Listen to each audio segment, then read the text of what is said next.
Shah news में आपका इस्तकबाल है। ताज़ा तरीन खबरों के लिए देखते रहिए शाह न्यूज।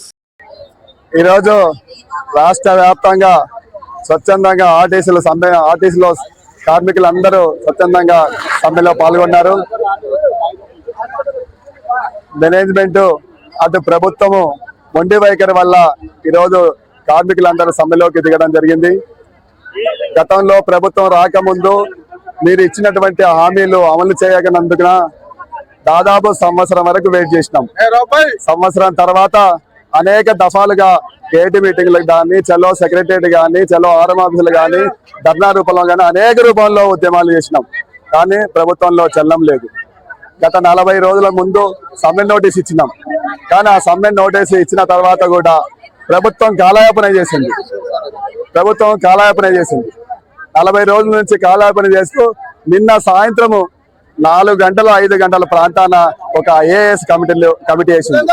ఆ కమిటీ కేవలం కార్మికులను మోసం చేయడానికి తప్ప కార్మికులకు ఉపయోగపడే కమిటీ కాదు అని మేము గంటపటంగా చేస్తున్నాం. గత ప్రభుత్వం 7 మినిస్టర్లతో కమిటీ వేసింది. కానీ కార్మికులకు ఒరిగింది ఏమీ లేదు, సున్నా తప్ప. ఈ ప్రభుత్వం కూడా గత ప్రభుత్వం లాగానే నిరంకుశ ధోరణి అవలంబిస్తుంది.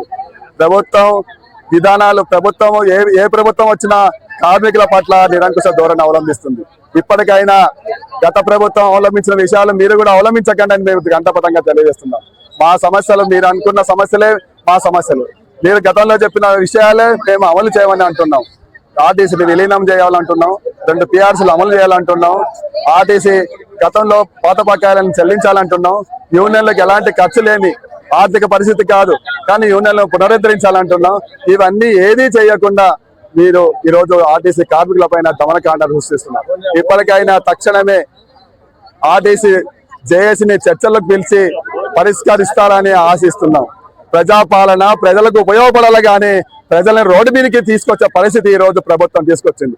అసలు ప్రజలకు ఇబ్బంది అవుతుంది, ఇతర ఎంప్లాయీస్ కి ఇబ్బంది అవుతుంది. ఈ రోజు ఒక్కసారి రేవంత్ రెడ్డి గవర్నమెంట్ ఆలోచించమని మేము వేడుకుంటున్నాం. ఈ రోజు ప్రజాపాలన ప్రజలకు ఉపయోగపడాలి కానీ ప్రజలకు ఉపయోగపడకుండా నిరంకుశ ధోరణితో ఈ రోజు దౌర్జన్యం చేస్తే ఎంతవరకు న్యాయం అని మేము ప్రశ్నిస్తున్నాం. మాది కూడా ఆకలి మంటలు. ఆ ఆకలి మంటల్ని మీరు అర్థం చేసుకుంటారని మీకు ఓటేసి గెలిపించుకున్నాం. కానీ మీరు కూడా నిరంకుశ ధోరణితో అవలంబిస్తున్నారు. ముఖ్యమంత్రి పైన ప్రగాఢ సానుభూతి మాకు ఉండే, కానీ ఆర్టీసీ కార్మికులకు వచ్చే వరకు, మా సమస్యలకు వచ్చే వరకు ఏ ప్రభుత్వం కూడా మా మీద స్పందన లేకుండా చేస్తున్నారు. ఇప్పటికైనా చర్చలకు పిలవండి, మా సమస్యలను సానుకూలంగా స్పందించండి. మా సమస్యలు పరిష్కరిస్తే మేము రోడ్డు మీదకి రావాల్సిన పరిస్థితి ఏమొచ్చింది? మా సమస్యలు పరిష్కరించే వరకు ఈ పోరాటం ఆగదు. సమ్మె ఇంకా రోజు రోజుకు తీవ్రతరం చేస్తాం. గతంలో చేసిన 55 రాష్ట్ర వ్యాప్తంగా జరుగుతున్న సమ్మె 100% 100% కార్మికులందరూ పార్టిసిపేట్ చేశారు.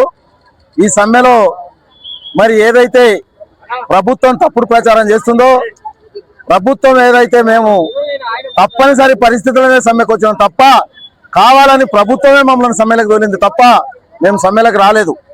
ఏదైతే వాళ్ళు పోయిన 2019లో ఇచ్చినటువంటి హామీలు అనుకోండి, మేనిఫెస్టోలో వాళ్ళు పొందుపరిచినటువంటి హామీలు, వాళ్ళ మేనిఫెస్టోలో ఆర్టీసీ కార్మికులను ప్రభుత్వంలో విలీనం చేస్తాం, 2 PRCలు అమలు చేస్తాం, అదేవిధంగా యూనియన్ను పునరుద్ధరిస్తాం, మరి అన్ని బకాయిలను కార్మికులకు చెల్లిస్తాం, రిటైర్డ్ ఎంప్లాయీస్కి అందరికి చెల్లిస్తామని వాగ్దానం చేసినటువంటి మేనిఫెస్టోలో పొందుపరిచారు.